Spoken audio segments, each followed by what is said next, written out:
Leadership is never simple, it is full of contradictions and hard choices. Jocko Willink and Leif Babin, both Navy SEAL commanders, share lessons they learned during combat in Iraq. Later, they brought these lessons into the business world. What they found is that true leadership is not about being aggressive or passive, but about knowing when to apply balance. This idea is what they call the dichotomy of leadership.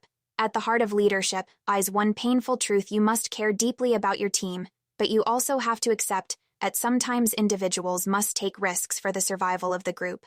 This was made clear when the authors lost one of their teammates in Ramadi. The decision to engage in a fight led to his death, but not engaging could have caused far greater losses. The same lesson applies in companies. A mining manager once struggled to fire 80 employees he cared for, but refusing would have led to the closure of the entire mine, costing 600 jobs. Sometimes protecting the group means sacrificing a few. Leadership is also about wisely spending what the authors call leadership capital. A leader cannot fight every battle.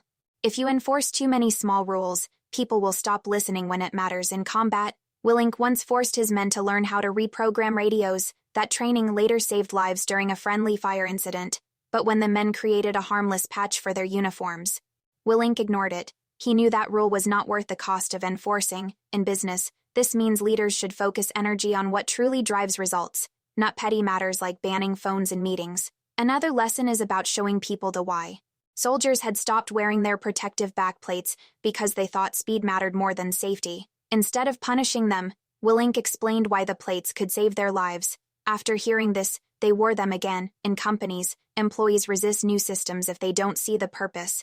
When managers explained how data entry could lead to more sales and higher pay, the technicians embraced it. People want meaning, not just orders. Good leaders must also learn to follow. This is a paradox many struggle with. Sometimes you must submit to your boss, even when it feels unfair. One client wanted to challenge his boss's bad review by going above him. Babin explained that doing so might win the battle but lose the war, damaging the relationship permanently. In another case, Babin chose to follow a lower-ranking sniper's advice on choosing a building for cover. The sniper's experience proved right, and the mission succeeded. Leadership is not about ego, but about humility and trust. Planning is critical, but over-planning can cripple you. Some teams failed because they ignored planning altogether, believing nothing would go wrong. Others failed because they overpacked, overthought, and lost focus under the weight of endless contingencies. The balance is in preparing for the most likely problems and the worst-case scenario, but not trying to predict every detail. Leaders must be ready, but also flexible. Perhaps the most important lesson is about seeing the big picture. Leaders must pay attention to details but also detach enough to avoid tunnel vision. In one mission, Babin nearly ordered a grenade into a room he thought held enemies. By stepping back and looking again, he noticed that the shots had come from an allied soldier's accidental discharge. That pause saved an innocent family. Similarly, in business, leaders can get lost in small tasks and forget strategy. Taking a step back through reflection, retreats, or simply perspective helps leaders guide the whole organization, not just the day-to-day.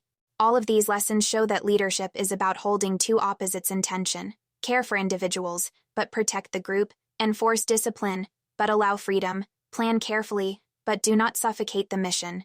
Lead with authority, but also follow when others have the better answer. These balances are not easy. They require constant reflection, humility, and courage. The author's experiences in war highlight these truths with life and death urgency, but the same principles apply anywhere teams work together: business, community, or family. Every leader faces the same challenge: how to walk the line between extremes, never falling into one side too heavily. The final message is clear: leadership is about balance. Without balance, leaders risk either chaos or rigidity. With balance, they can guide their people through danger, uncertainty, and change. The dichotomy of leadership is difficult to master, but once understood, it provides a compass for every decision a leader must make.